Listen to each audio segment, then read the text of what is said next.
8 फेरों का 8वां वचन। स्वाति ने इसी साल शहर की कॉलेज से पढ़ाई पूरी की है और अब उसके लिए जगह जगह से रिश्ते आने लगे हैं। स्वाति से ज़्यादा उसके रिश्तेदारों को उसकी शादी की चिंता है, इसीलिए जो भी स्वाति के घर आता वो किसी नए लड़के की खबर ज़रूर ले आता। अरे दीदी, ये फोटो देख के बताओ कैसा है। राहुल नाम है लड़के का, मेरी सहेली की बहन का बेटा है। अपनी स्वाति के साथ एकदम प्यारी जोड़ी लगेगी इसकी। ज़रा दिखाना, फ़ोटो तो बढ़िया लग रहा है। कोई गलत आदत वादत तो नहीं है ना इसे? और कमाता कितना है?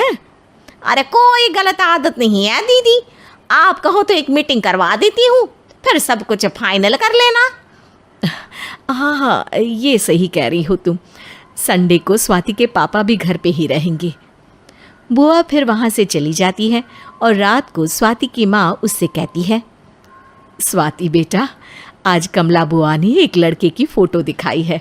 संडे को वो लोग मिलने आ रहे हैं, तैयार हो ना तुम बेटा। अरे मम्मी, आप कहाँ कमला बुआ के चक्कर में आ जाती हो? अभी इतनी जल्दी कोई शादी वादी नहीं करनी है मुझे। अरे बेटा, अच्छा लड़का है, बुआ जानती है उसे अच्छे से। हाँ स्वाति बेटा, एक बार मिल तो लो, बाद में देखेंगे आगे क्या करना है। वैसे तो कमला रिश्ता लाई है तो मना करने का तो कोई सवाल ही नहीं उठता। संडे की सुबह होती है और कमला बुआ राहुल और उसके मम्मी पापा को लेकर स्वाति के घर आती है। अरे आइए आइए भाभी, इसे अपना ही घर समझिए, इनसे मिलिए। ये मेरे भैया और ये मेरी भाभी हैं। नमस्ते भाभी जी, ये है हमारा लड़का राहुल, सरकारी नौकरी की तैयारी कर रहा है ये। वैसे आपकी बेटी कहाँ है? अरे स्वाति बेटा, बाहर आ जाओ। वैसे कितनी पढ़ाई की है स्वाति ने? जी, पोस्ट ग्रेजुएट है हमारी बेटी साइंस में।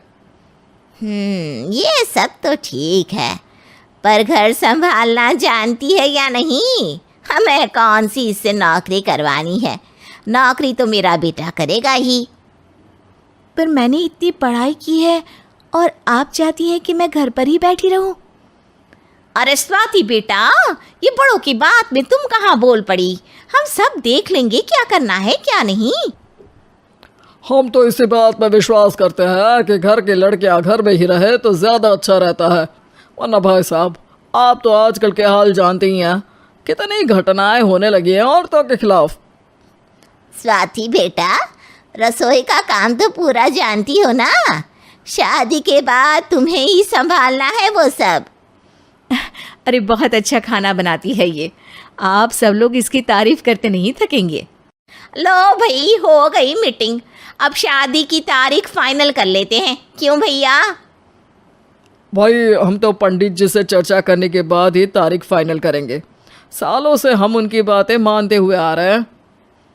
लड़के वाले और कमला बुआ की बातें सुनकर स्वाति एकदम नाराज़ हो जाती है और उसे लगने लगता है कि शादी के बाद उसे घर पर ही बैठना पड़ेगा। लेकिन घर वालों के आगे उसकी एक नहीं चलती और उसे शादी के लिए हाँ कहना पड़ता है। शादी का दिन आ जाता है और सब मंडप में जमा होते हैं।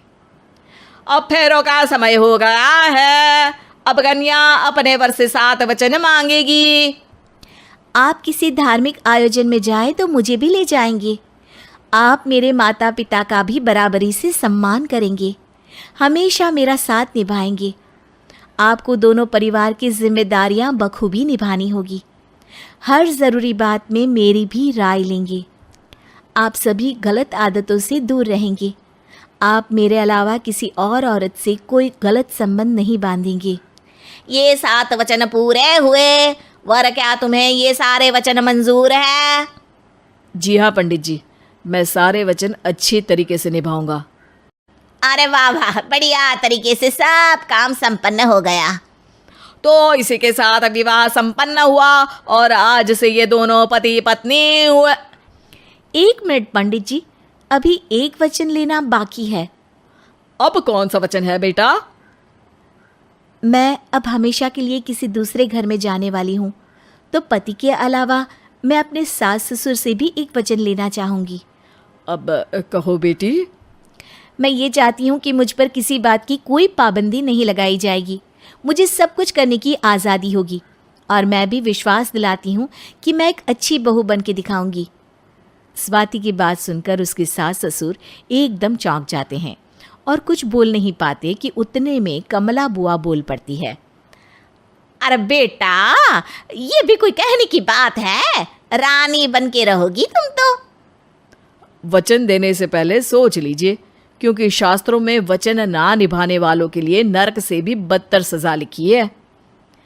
स्वाति की चालाकी से वहाँ मौजूद सब लोग प्रभावित हो जाते हैं और लोगों में बदनामी ना हो जाए, इस कारण स्वाति के सास ससुर को उसे वचन देना पड़ता है।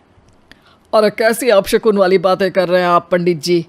हमें मंजूर है बेटा तुम्हारी शर्त। स्वाति अपनी समझदारी से अपनी बात अपने ससुराल वालों से मनवा लेती है और खुशी खुशी राहुल से शादी कर लेती है। अब से हर शादी में मैं खुद 8 वचन दिलवाऊंगा। ओम मंगलम मंगलम मंगलम।